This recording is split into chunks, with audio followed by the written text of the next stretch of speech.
જવાહર મેદાન ખાતે Bhavnagar vision 2030 trade and industries એક્સપોનો ઉદ્ઘાટન સમારોહ કેન્દ્રીય મંત્રી નીમુબેન બામણિયાની અધ્યક્ષતાએ યોજાયો. Saurashtra chamber of commerce and industry દ્વારા જવાહર મેદાન ખાતે તારીખ 3 જાન્યુઆરીથી 6 જાન્યુઆરી દરમિયાન Bhavnagar vision 2030 trade and industry એક્સપોનું આયોજન કરવામાં આવ્યું છે. આ વિઝન 2030ના ઉદ્ઘાટન પ્રસંગે કેન્દ્રીય મંત્રી નીમુબેન બામણિયા, મેયર ભરતભાઈ બારડ, યુવરાજ જયવિરાજસિંહ ગોહિલ, ચેમ્બરના પ્રમુખ સહિતના મહાનુભાવોની ઉપસ્થિતિમાં વિઝન 2030 એક્સપોને ખુલ્લો મૂકવામાં આવ્યો હતો, જેમાં અલગ અલગ એકમમાંથી 300થી વધુ સ્ટોલ જોડાયા છે, જેની મુલાકાત ઉપસ્થિત મહાનુભાવોએ લીધી હતી.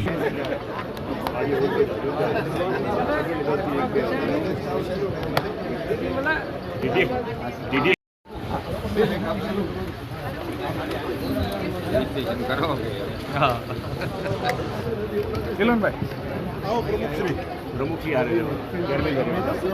બંને પ્રમુખશ્રી આવો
એક વાર જો ખરાબ કરી તો તમે કાળજી રાખી નથી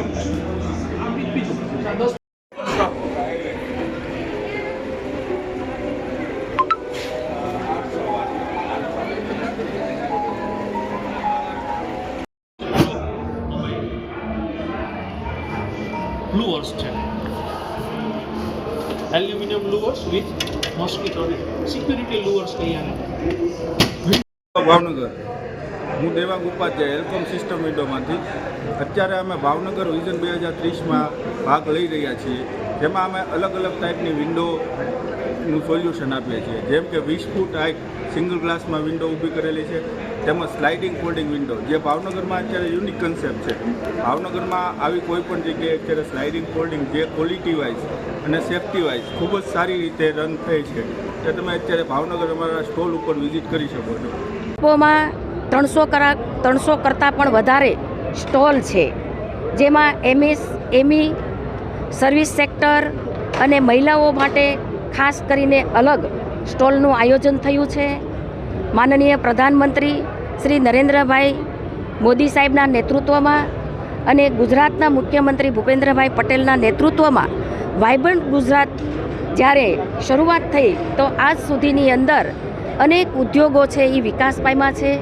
નાના ઉદ્યોગો મોટા ઉદ્યોગોમાં રૂપાંતરિત થાય, ઉદ્યોગોને પ્રોત્સાહન મળે અને ઔદ્યોગિક વિકાસ થાય, એ હેતુથી આજે અહીંયા સુંદર ભવ્ય એક્સપોનું આયોજન થયું છે.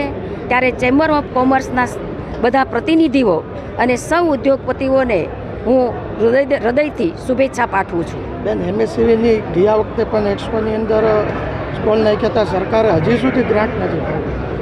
ફરી એક વખત છે ને ક્યાંક ને ક્યાંક આની અસર પડી છે એક્સપો પર, શું કહેશો? માનનીય પ્રધાનમંત્રી શ્રી નરેન્દ્રભાઈ મોદી સાહેબના નેતૃત્વમાં અનેક યોજનાઓ સરકાર લાવી અને નાના ઉદ્યોગોને મોટા ઉદ્યોગમાં રૂપાંતરિત કરવા માટે અનેક સરકારશ્રીએ યોજનાઓ હાથ ધરી છે.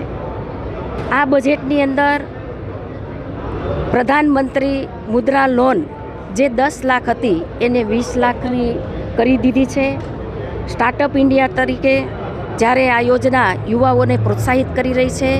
એમએસએમઈની અંદર પણ જે નાના ઉદ્યોગો છે એને બધા જ પ્રકારની સહાય આપે અને એને પ્રોત્સાહન આપવા માટે સરકારશ્રીની અનેક યોજનાઓ કામ કરી રહી છે અને આવા નાના ઉદ્યોગો થકી લોકોનું ગુજરાન સારી રીતે ચાલી શકે, એને પ્રોત્સાહન મળે એ તરફ સરકાર કામ કરી રહી છે.